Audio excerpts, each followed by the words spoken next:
Bonjour à tous. Alors, si comme moi vous avez eu une PlayStation quand vous étiez plus jeune, vous avez sûrement connu les CD de démo. Donc, ceux qu'on a connus en général le plus souvent, c'est ces CD-là, qui étaient fournis avec la PlayStation d'origine, soit sous cette forme-là, soit sous cette forme-là. Et donc, sur ces CD de démo, on pouvait jouer à plusieurs jeux, soit un niveau, soit deux niveaux, ce qui nous permettait d'avoir une idée du jeu et nous donner envie d'acheter.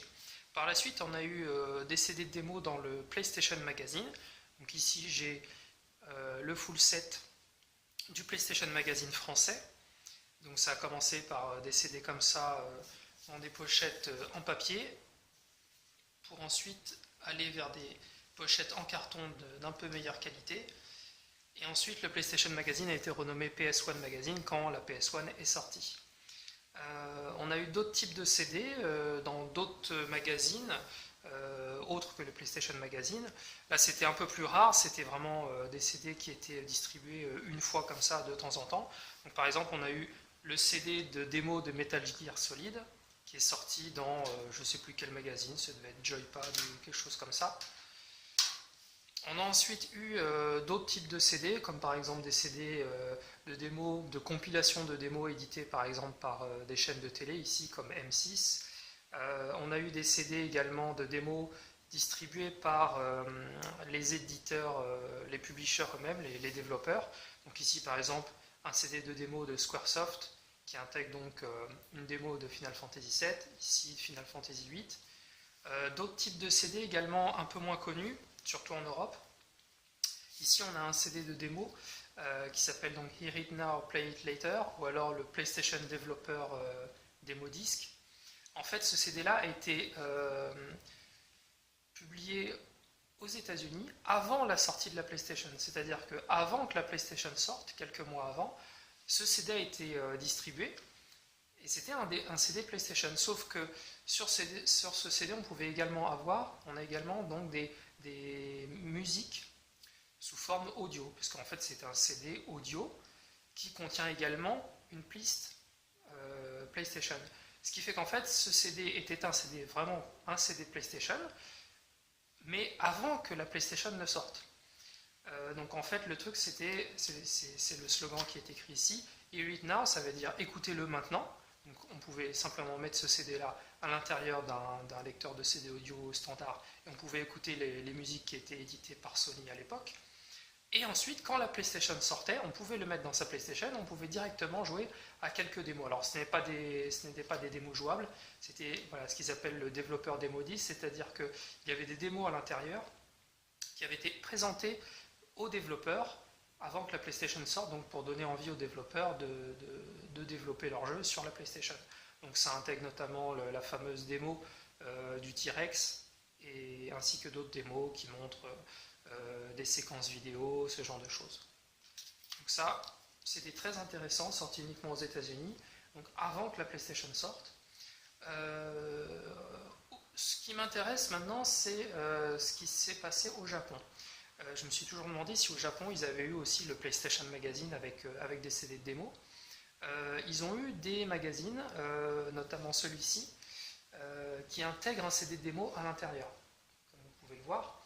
Et donc sur lequel il y a je crois une démo jouable et puis quelques vidéos du making of de Parasite Eve. Mais je ne sais pas s'il y a eu vraiment un PlayStation Magazine avec des CD de démo au Japon. Ce que je sais en revanche, c'est que je suis tombé par hasard là-dessus, en achetant un lot de jeux au Japon. Je suis tombé sur quelques-uns de ces CD-là. Je me suis demandé qu'est-ce que c'était. En fait, ce sont des CD de démo, mais pas des CD de démo publiés avec un magazine, des CD de démo publiés trimestriellement. C'est-à-dire qu'en fait, il s'agit du PlayStation Club japonais. Ici, c'est Pulu. Et en fait, ces CD-là étaient publiés trimestriellement. Je pense qu'il devait y avoir une sorte d'abonnement annuel. Et tous les ans, on recevait 4 CD de démo, donc un par trimestre. Et ça a commencé donc avec celui-ci en août 95 et ça a fini avec celui-ci en juin 2000. Donc pratiquement à la fin, non un peu plus tard d'ailleurs, parce que celui-là c'est pas le dernier. Voilà, c'était en décembre 2000. donc à la fin de la PlayStation, donc quand la PlayStation 2 est sortie. Donc ce qui est très intéressant avec ces CD-là, donc notamment celui-ci, c'est le seul, à ma connaissance, le seul et unique CD de 8 cm qui est un CD de PlayStation. Vous voyez, c'est pas un CD audio ni rien, c'est vraiment un CD PlayStation de 8 cm, ce qu'on appelle un mini CD.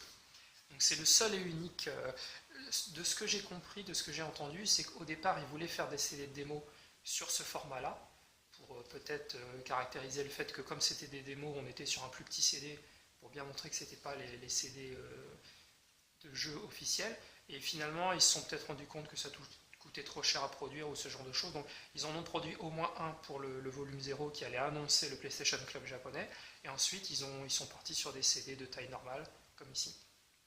Voilà. Donc ce que je vais faire, c'est vous montrer un petit peu qu'est-ce qu'il y a sur chacun de ces CD. Je vais faire une vidéo par CD. Par CD, pourquoi? Parce que parfois il y a un seul CD, mais parfois il y en a deux, comme ici. D'accord? Ou même parfois il y en a deux de types différents. Donc par exemple pour celui-ci, quand la PlayStation 2 est sortie, pour pouvoir faire la promotion de la PlayStation 2 auprès de ceux qui avaient qu'une PlayStation 1, il y avait un CD PlayStation 1 et un CD PlayStation 2. Pour essayer de faire un peu la promo, pour essayer de dire aux gens passer à la PlayStation 2, surtout qu'en plus la Play 2 était rétrocompatible avec la Play 1. Donc voilà, ça c'est assez intéressant. Donc, je vais essayer de faire une vidéo, donc avec une playlist de vidéos, une vidéo par CD pour vous montrer un petit peu qu'est-ce qu'on avait sur les CD de démo japonais.